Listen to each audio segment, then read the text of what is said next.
So Israel is very upset with the movie. That said, have they tried to boycott other movies before that have tried to criticize different things in the country? Or is this kind of like I don't know. This is a kind of turning point. Yeah, there was nothing like that before. Now how has life been after that? I read something that at one of the awards ceremonies, your actress was scared for her life. That they were getting threats. Yes, someone wrote me an email that he's waiting for me outside my building. He wrote my address, so so I will know that he know where I live. He wrote me that when I'll go out, he will throw an acid on my face because he want me to be blind and not to do films anymore. Someone else wrote me that I have a beautiful daughter and she won't be beautiful very soon. Things like that, yes. Ha- But it's not them. It's the Minister of Culture and the atmosphere that she created. Now, who who who submitted the film for the Oscars? Isn't it usually? No, it's not a committee. Oh, it's not. It's not. We have an interior competition for the Israeli Academy, and the winner automatically. Excellent. Yeah. Excellent. She tried to do anything to avoid it, but Yeah. it was beyond her control. How is the film changed for you since you made it? Personally. Mm, it was quite surprise the success. Um, I can talk a bit about the reason to this attack, if I Yeah, might. certainly. The common image of the post-traumatic man in Israel, and generally, I guess it's a cliche. We expect him to have nightmare. Is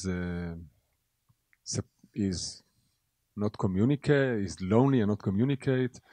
The Michael case, like many of his generation, is a case of repression and denial.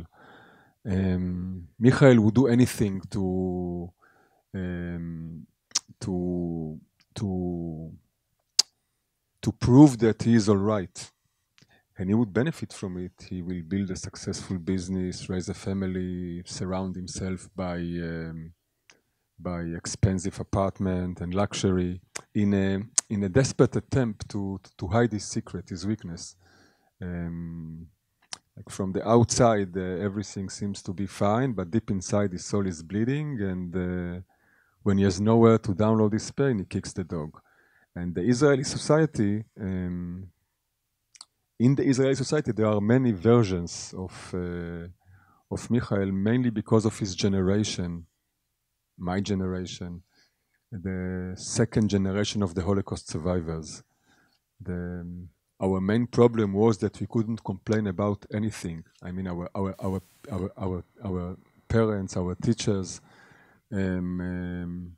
who obviously experience horrible trauma and were naturally not very stable. They used to wave with the numbers in their arms and to shout on us from the morning till the evening that they survived the Holocaust, and who are we, spoily children, to complain? I mean, for example, when I went to school and got, say, 7 in math, so my mother would say, "For this I survived the Holocaust for 7 in math." But when I came back from war with two hands, 2 legs, 10 fingers, without any burning marks on my skin, so to complaining that I feel hurt inside me, it was unacceptable. Be a man, overcome. We survived the Holocaust, so we couldn't complain. We had to repress, and somehow we have become an additional generation of traumatic victims. We enter ourselves to this endless traumatic circle of the foxtrot. So perhaps the conclusion of the film is that fate cannot be changed, not because it's divine, but because of the nature of the traumatic Israeli man and woman who shapes the nature of the collective, a collective stuck in its trauma, and the little step that can save us from the loop of the foxtrot must be done by the leadership. But they do the opposite. They press on the buttons of the trauma with slogans that have nothing to do with reality, except of the emotional memory whose instinctual power stronger than any reality and logic. For example, we are in an existential danger is the mother of slogans.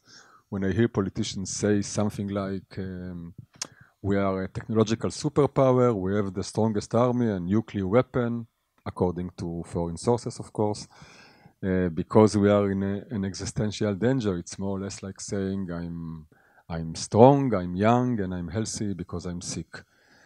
And I was surprised to see that the Minister of Culture, our culture minister, attacked the film without seeing it, by the way.